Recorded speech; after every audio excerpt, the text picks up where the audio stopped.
Okey, Assalamualaikum, selamat pagi. Jadi hari ni kita akan pergi ke bab 6. Okey, iaitu bab elektrokimia. Okey, bab elektrokimia. Buku teks muka surat 176. Okey, jadi dalam bab elektrokimia ni kita akan tengok apakah kaitan antara kimia dan elektrik elektrik dan kimia. Okey, macam mana kedua-dua teknologi ni ataupun kedua-dua bidang sains ni kita sekalikan untuk mencipta ataupun untuk membina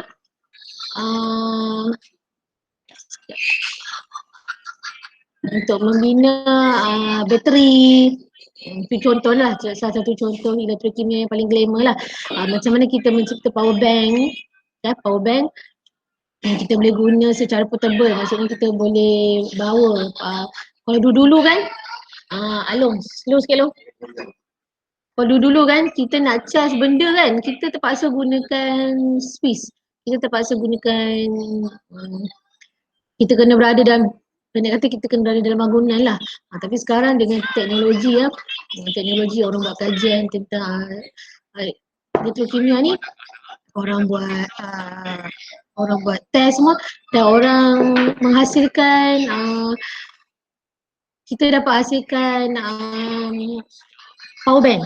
Itu contoh lah, salah satu contoh kebaikan lah teknologi yang ada dalam elektrik dengan kimia ni. Okey. Jadi hari ni dalam bab ni awak akan belajar tentang kegunaan elektrolisis. Apakah itu elektrolisis, apakah kegunaannya dan bagaimanakah proses elektrolisis tu berlaku. Dan sebenarnya elektrolisis ni boleh juga dihasilkan di rumah sendiri. Cumanya tidaklah menghasilkan jumlah elektrik yang banyak macam power bank, macam di makmal lah, macam tu lah. Okey. Jadi ini adalah gambar radas yang digunakan untuk elektrolisis. Okey. Okey, ini adalah sel kimia ataupun kita biasa panggil sebagai bateri. Okey.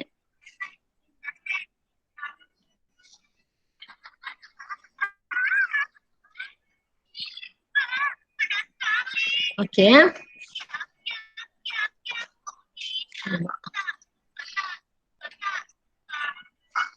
Okey, ini adalah antara contoh lah. Antara contoh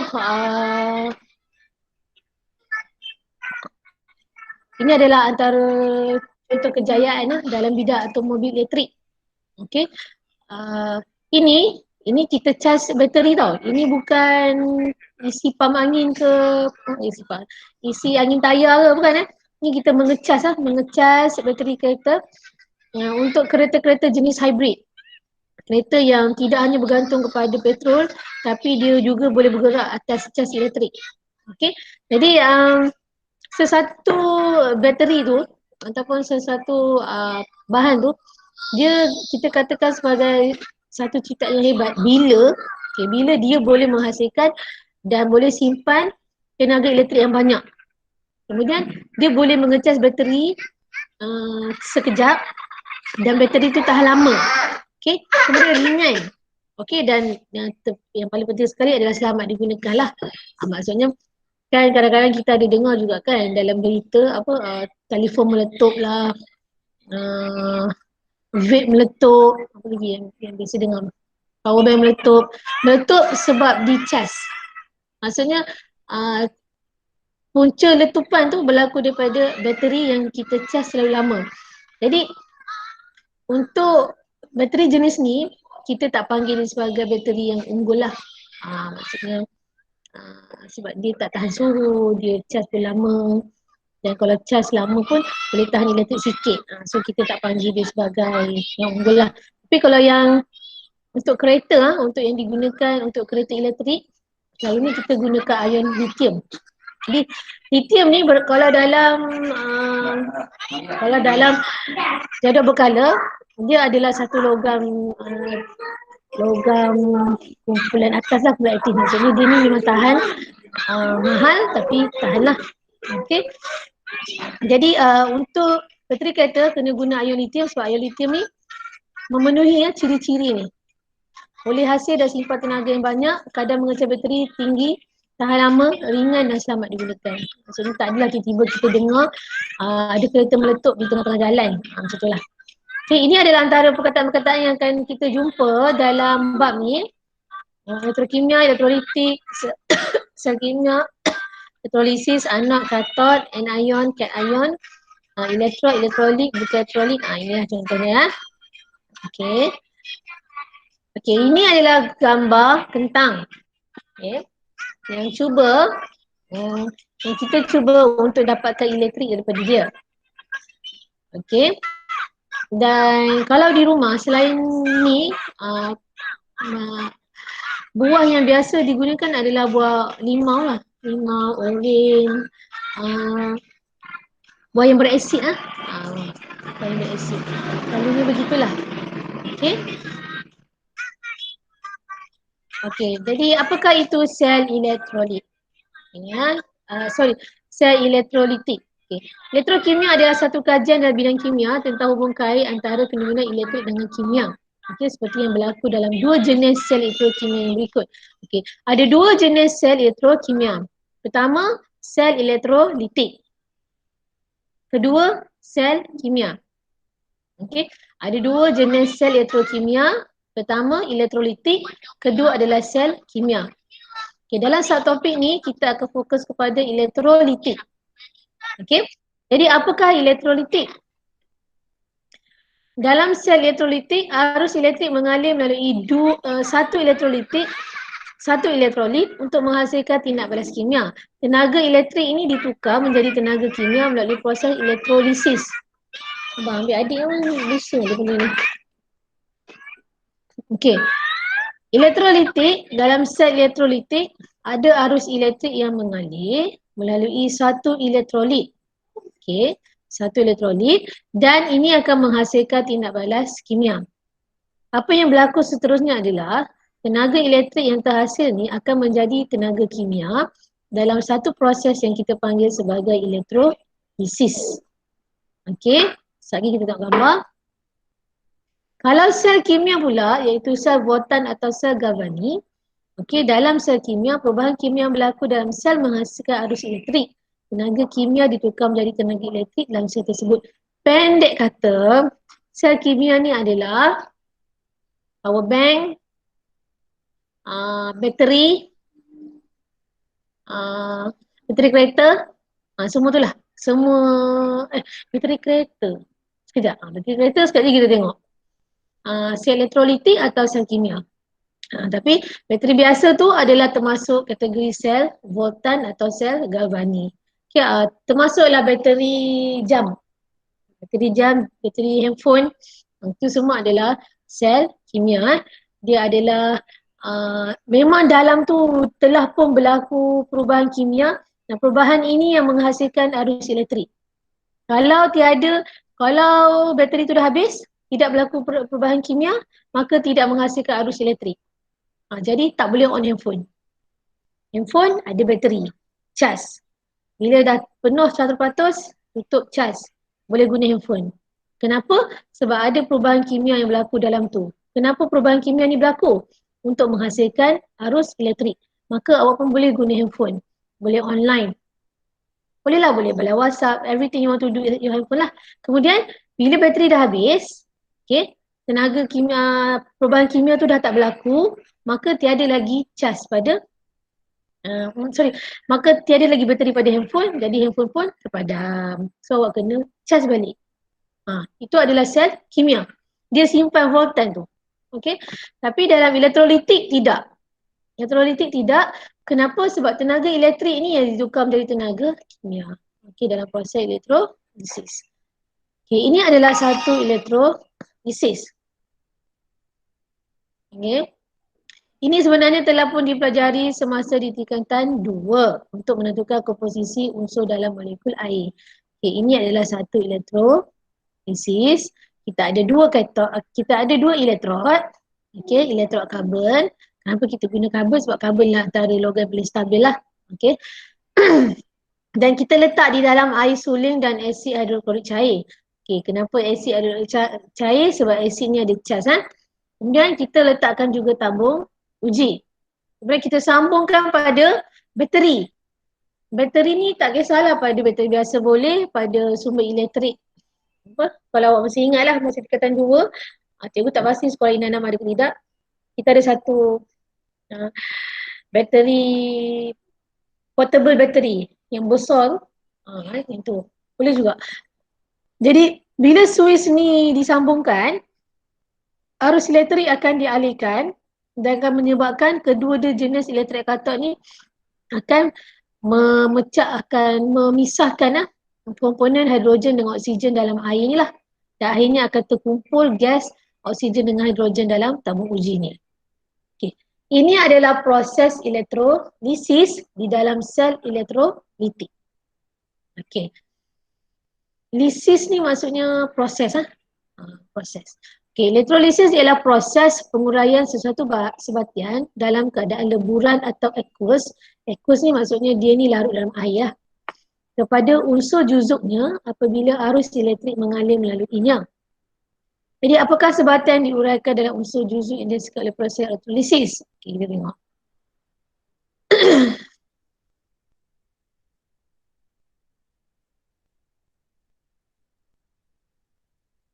Okay. Ingat dia adalah satu proses. Proses apa? Proses penguraian, pecahkan. Nak pecahkan apa? Mana-mana sebatian dalam keadaan leburan, maksudnya dalam keadaan lebur, telah dileburkan, bukan dalam keadaan berpejal tak boleh. Ataupun dalam aqueous, maksudnya dia dileburkan dalam air lah. Okey, kita nak uraikan apa? Nak uraikan kepada unsur juzuknya, maksudnya unsur asal dia, unsur asal itu. Macam mana nak buat? Apabila arus elektrik mengalir melaluinya. Kalau awak nak buat elektrolisis tapi tak ada elektrik, tak jalan lah, tak boleh. Mesti menggunakan arus elektrik. Okey, jadi arus elektrik ni boleh datang daripada dua sumber lah. Sama ada daripada bateri ataupun daripada mana-mana sumber elektrik lain lah. Okey. Jadi untuk air, kalau air kan nombor kimia dia kan H2O, ada hidrogen 2 dan ada satu air. Dan ada satu oksigen. Maka untuk elektrolisis air, awak akan dapat dua komponen. Komponen juzuk asal dia. Pertama, hidrogen. Kedua, oksigen. Dapat dua lah. Kenapa dapat dua? Sebab dua unsur ni je yang membina air. Okey. Kalau kita nak elektrolisiskan benda lain, kita akan dapat balik apa komponen yang membina bahan tu. Untuk elektrolisis air, dapat hidrogen dengan oksigen. Sebab hidrogen dan oksigen sajalah yang membina air. Faham kan? Jadi sel elektrolitik terdiri daripada pertama, sumber elektrik seperti bateri. Inilah contohnya. Contohnya seperti bateri. Bateri boleh mana-mana lah, flat, suis boleh. Okay. Kemudian ada anod. Anod adalah elektrod yang disambungkan pada terminal positif sumber elektrik. Ini positif. Ini positif. Maka yang bersambung dengan dia kita panggil anod. Anod positif. Okey. Kita juga ada katod, iaitu elektrod yang disambungkan pada terminal negatif sumber elektrik. Ini negatif ni. Okay.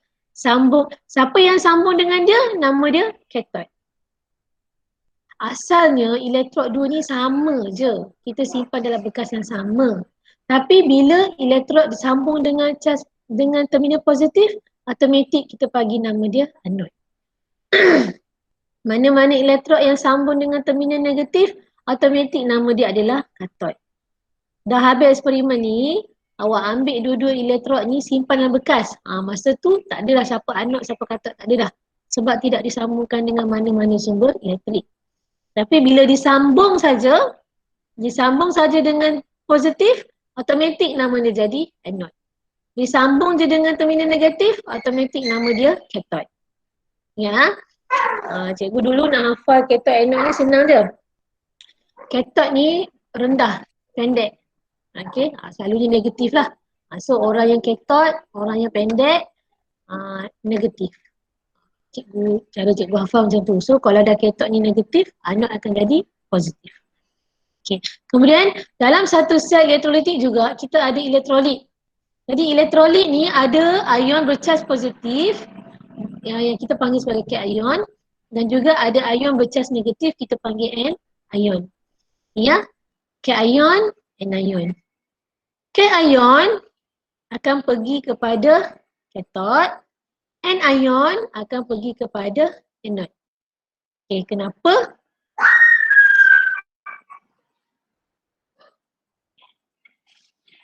Okay, anod positif.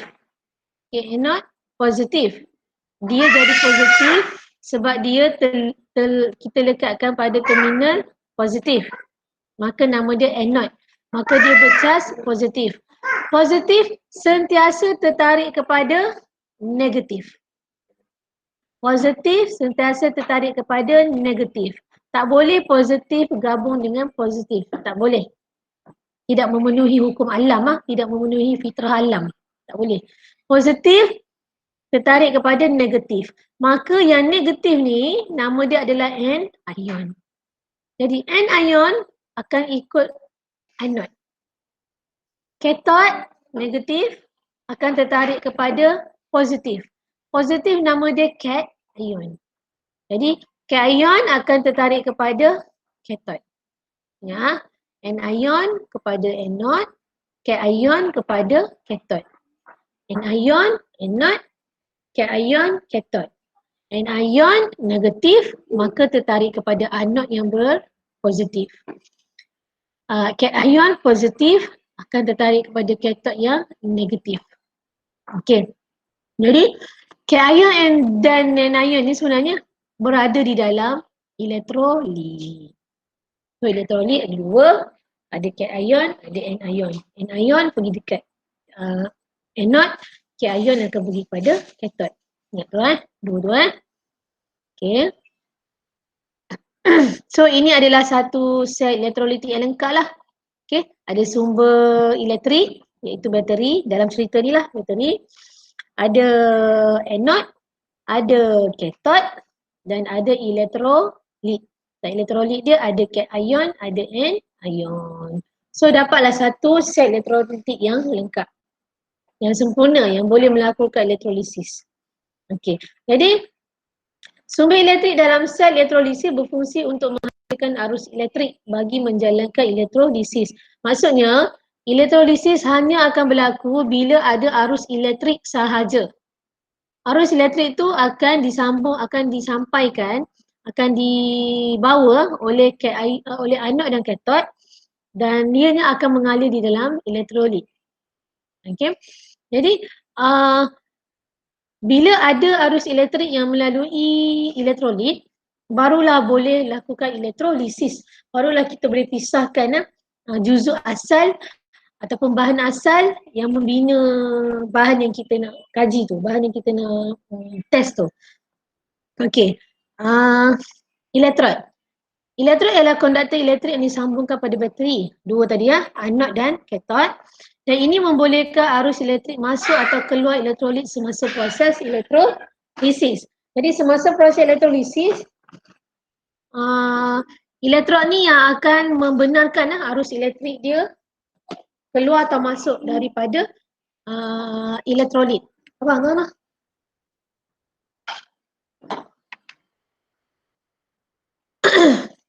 Jadi dua tadi, kalau sambung pada terminal positif, nama dia anod. Kalau sambung pada terminal negatif, nama dia katot. Ingat tu je lah. Okay. Kemudian elektrolit. Elektrolit adalah satu bahan yang dapat mengalir arus elektrik dalam keadaan lebus dan mengalami perubahan kimia kita panggil sebagai tadi, macam contoh tadi tu. Dalam satu elektrolit ada cation, ada anion. Anion pergi pada anod, cation pergi pada katot. Okey. Bahan yang tidak dapat mengalirkan arus elektrik dalam keadaan leburan atau aqueous, kita kita panggil sebagai bukan elektrolit. Contoh, awak ada satu bahan ni lebur, maksudnya bukan akan berpecah lah. Awak pun cubalah buat elektrolisis. Malangnya, elektrik tak boleh lalu dalam elektrolit tu. Maka kita panggil dia sebagai bahan bukan elektrolit. Walaupun dia dalam keadaan leburan, walaupun dia dalam keadaan aqueous, tapi disebabkan dia tidak boleh mengalirkan arus elektrik, maka kita tak panggil dia sebagai bahan elektrolit. Automatik nama dia bertukar menjadi bukan elektrolit. Jadi dalam jadual 6.1 ni, ini adalah contoh-contoh bahan lah. Bahan elektrolit dan bahan bukan elektrolit. Okey. Contoh elektrolit adalah leburan plumbum 2 bromida ataupun plumbum bromide. Plumbum bromida, ada leburan natrium klorida NaCl. NaCl ni garam je sebenarnya, tapi dalam keadaan leburan, bukan larutan tau, leburan. Kemudian ada natrium hidroksida, kumpulan alkali. Kemudian ada juga larutan kuprum 2 sulfat. Ini yelah, asid sulfurik campur cikgu tak confident, bukan. Okey, ini adalah 4 contoh elektrolit lah. Okey, dan memang keempat-empat contoh ni ada dalam makmal sains. Okey, dia bukan satu bahan yang sukar dijumpai lah, bukan. Okey, contoh bahan bahan bukan elektrolit. Contoh pertama, naftalina. Naftalina ni bahan yang kita nak buat gegat. Walaupun dia dalam keadaan leburan, tapi dia tidak boleh mengalirkan arus elektrik. Maka dia ni jatuh kategori bukan elektrolit. Asetamida, larutan glukosa. Larutan glukosa, air gula lah. Okey, air gula. Bukan juga dalam kategori elektrolit. Sebab dia bukan elektrolit sebab dia tidak boleh mengalirkan arus elektrik dalam keadaan leburan atau aqueous. Kemudian etanol, kumpulan alkohol lah. Okey, alkohol contohnya etanol ni juga bukan bahan elektrolit sebab dia tidak boleh mengalirkan arus elektrik dalam keadaan leburan atau aqueous. Okey, biasakan diri awak bila jawab soalan, kalau tanya contoh mengapakah asetamida bukan elektrolit. Biasakan diri jawab kerana bahan ini tidak dapat mengalirkan arus elektrik dalam keadaan leburan atau aqueous. Jangan berhenti jawab setakat tidak dapat mengalirkan arus elektrik saja. No, tak lengkap. Okey, biasakan diri jawab dalam ayat penuh. Mengapakah asetamida bukan bahan elektrolit? Kerana dia tidak dapat mengalirkan arus elektrik dalam keadaan leburan atau aqueous. Biasakan diri, biasakan tangan, biasakan kepala. Jawab soalan yang macam ni mesti lengkap. Okey. Satu bahan yang tidak boleh mengalirkan arus elektrik dalam keadaan leburan atau aqueous. Okey. Sambung. Jadi elektrolit merupakan sebatan ion dalam keadaan leburan atau aqueous yang terdiri daripada ion positif cation dan ion negatif adalah anion. So kalau tadi tu adalah macam tadi kan, kenapa naftalina bukan elektrolit? Kerana ia adalah satu bahan yang tidak boleh mengalirkan arus elektrik dalam keadaan leburan atau aqueous. Okey, kemudian cikgu bagi soalan lain. Mengapakah larutan natrium hidroksida adalah contoh elektrolit? Okey, kerana ia adalah sebatan ion yang dalam keadaan leburan atau aqueous terdiri daripada ion positif dan ion negatif. Okey, bagi jawapan yang lengkap juga. Okay.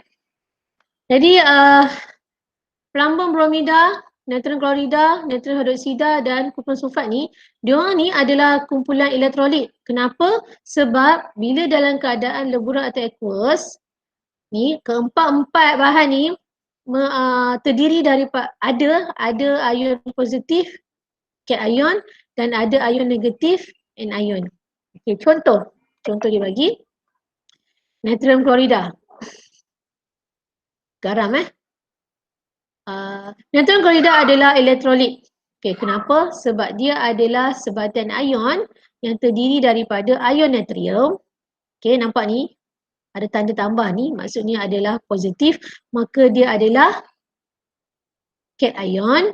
Kemudian dia juga ada ion klorida, iaitu ni nampak ni tanda negatif ni.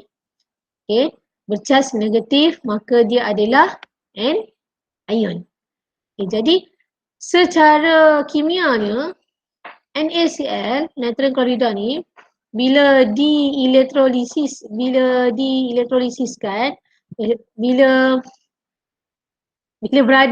kita alihkan arus elektrik pada dia, dia boleh jadi dia boleh memisahkanlah. Jadi ada ion, ada cation iaitu natrium, ada anion iaitu klorida.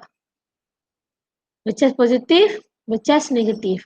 Bercas positif akan tertarik kepada katod, bercas negatif akan tarik kepada anod. Okey. Okay, ni nantilah cikgu bagi dalam Telegram. Awak akan tengok kat situ. Jadi bagaimanakah proses elektrolisis berlaku? Okey. Okey, ini adalah satu ini adalah elektrolit. Elektrolit dia yang kita gunakan dalam eksperimen ni adalah plumbum 2 bromida. Okey, Pb bromide ya. Okey, Pb ni plumbum, Br2 ni bromida lah. Okey, bila kita sambung saja bateri, bila kita sambung saja Swiss pada alat radas ni, maka apa yang berlaku adalah ion bercas positif iaitu cation akan bergerak ke katod. Okey ni ni dalam ni. Okey. Selalunya yang duduk depan ni cas positif. Yang duduk belakang ni cas negatif. Ingat, yang duduk depan ni positif, maksudnya plumbum ni positif. Yang duduk belakang ni bromida ni negatif. Memang dia dah jadi asas dalam kimia. Yang di depan ni logam, yang di belakang ni bukan logam. Jadi yang logam ni disebabkan dia ni kumpulan aktif, maka dia mudah memberi elektron, mudah memberi elektron. Macam kita belajar masa sains tahun lepas. Kalau masih ingat lah. Okay. Jadi disebabkan dia ni logam aktif, maka dia mudah memberi elektron, maka dia bercas positif. Bromida ni, yang belakang ni selalunya bercas negatif. Kenapa? Sebab dia ni kumpulan logam tidak stabil. Maka dia mudah menerima elektron dari luar. Menyebabkan dia bercas negatif. Okay, kalau masih ingat, inilah kita belajar di tingkatan 4 tahun lalu yang dekat kelas kita yang tinggi tu lah. Okay. Jadi, bila dapat saja soalan macam ni, jangan panik. Pertama sekali ingat, di depan ni bercas positif. Ingatlah, orang positif duduk depan. Macam tu. Orang positif duduk depan. Yang belakang ni negatif. Orang tak nak belajar, orang tak nak bangun tidur, orang nak main game je negatif kan. Dia duduk belakang. Okey. Jadi yang depan ni bercas positif. Bila dia bercas positif, maka dia akan tertarik kepada katod. Ya. Dia positif. Positif tak akan jumpa positif. Lelaki tak akan jumpa lelaki. Lelaki mesti cari perempuan. Perempuan mesti cari lelaki, lelaki mesti cari perempuan. Tak boleh lelaki cari lelaki, perempuan cari perempuan. Menyalahi fitrah alam. Menyalahi fitrah manusia. Menyalahi fitrah semua jadi. Salah. Okay, jadi plumbum depan ni cas positif. Maka dia sentiasa akan cari yang bercas yang boleh tarik dia lah. Negatif ni lah. So, cation akan sentiasa bergerak ke arah katod. Dan yang belakang ni, bromida ni, duduk belakang kan? Jadi dia cas negatif lah. So dia sentiasa akan tertarik kepada anod yang elektrod positif ni. So nampak ni Nampak ni plumbum duduk depan kan?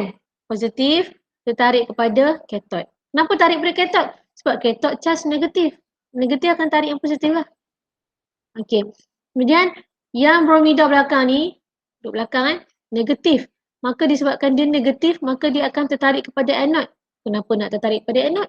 Sebab anod yang bercas positif. Maka dia akan tarik kepada anod. Okey, jadi inilah contoh yang berlaku dalam lemburan plumbum 2 bromida. Okey, ion plumbum 2 yang bercharge positif Pb2+, ion plumbum lah. Dia akan bergerak ke katot. Korang ingat lagi ke kenapa dia 2 positif? Ingat lagi tak? Sebab dia hilang 2 elektron. Kenapa dia hilang 2 elektron? Sebab nak bagi dekat bromida ni. Okey. Jadi dia bercharge positif, maka dia akan bergerak ke katot yang bercharge negatif, dan ion bromida yang bercharge negatif akan bergerak ke anode lah. Okay, faham Okay. Tak faham, voice message cikgu boleh, tangkap gambar mana tak faham, send kat cikgu pun boleh, cikgu sentiasa boleh jawab. Kecuali kau tengah malam memang tak jawab lah. Okay, jadi elektrolit tidak dapat mengalirkan elektrik dalam keadaan berpejal kerana tiada ion yang bebas bergerak untuk mengalirkan elektrik. Okey, betul lah tu. Contohnya, katakan awak ada plumbum bromida tapi dalam keadaan dia berpejal. Bukan dalam keadaan leburan lah. Berpejal. Awak dah tahu dah secara teorinya plumbum bromida ni adalah satu bahan yang boleh jadi elektrolit. So awak pun nak buat eksperimen. Tapi awak terlupa bahawa plumbum elektrolit ni mesti dalam keadaan leburan ataupun dalam keadaan aqueous. Jadi kan bila awak buat eksperimen pada plumbum bromida dalam keadaan dia adalah berpejal, maka elektrolisis tidak berlaku lah. Kenapa? Sebab tidak boleh mengalirkan elektrik. Kenapa tak boleh mengalirkan elektrik? Sebab ion-ion dia tidak bergerak secara bebas. Untuk menjayakan untuk nak buat eksperimen elektrolisis, mesti ada katot, mesti ada anode, mesti ada sumber elektrik dan mesti ada elektrolit dalam keadaan leburan atau aqueous. Empat faktor ni.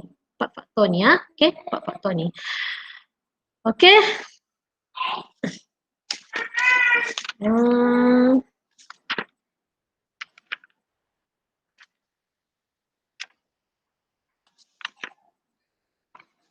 Okey, ada soalan tanya tak? Cikgu break sekejap.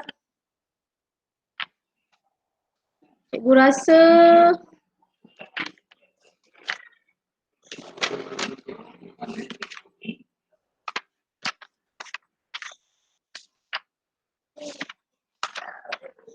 rasa cukup setakat ni kot. Kan? Macam banyak dah kita belajar kan? Jadi cikgu off record dulu. Nanti baru cikgu tanya soalan lah. Okay, cikgu stop record dulu